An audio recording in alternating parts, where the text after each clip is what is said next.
Hi friends good morning. आज आमर 20 मार्च विश्व पखाड़ दिवस। से अवसर में आज तो पीसी घर अच्छी तो ये आम पखाड़ दिवस पालन करूँ। तुम गोटे भौणी अच्छी शुभस्मिता पुराण अना दी जन। हाय अना कहीदिव कि आज आम रोषे कौन अच्छी आइटम मामा कर किसी आइडिया नहीं फिर भी आई थिंक दही पखाड़ आलू भर्ता भेंडी गोटा भजा बादाम चूरा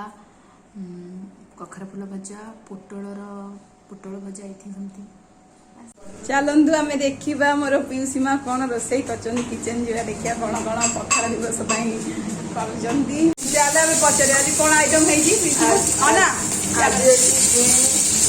आलू मटर भजा भेंडी गोटा भजा आलू चोखा बड़ी चूरा बादाम चूरा आंब ककड़ी पोटल कुर्मा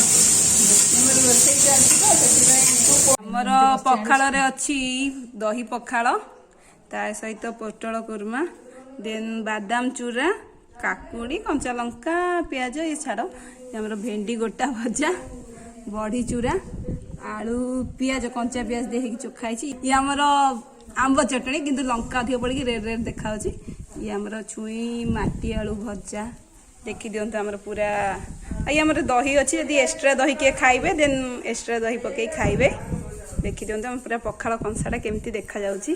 आमर ए पखाड़ दिवस पालन होची आम बालकनी रे बसिक खाऊचे आमर दही पखाड़ ये मो भौणी अना दी जण अना हेलो अना हो अंकिता सी ए खाइबारे बिजी भौणी प्रेम केमती लगुच आज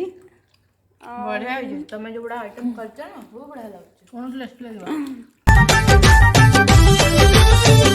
मुखांती ओडिया झिया मुखांती ओडिया झिया।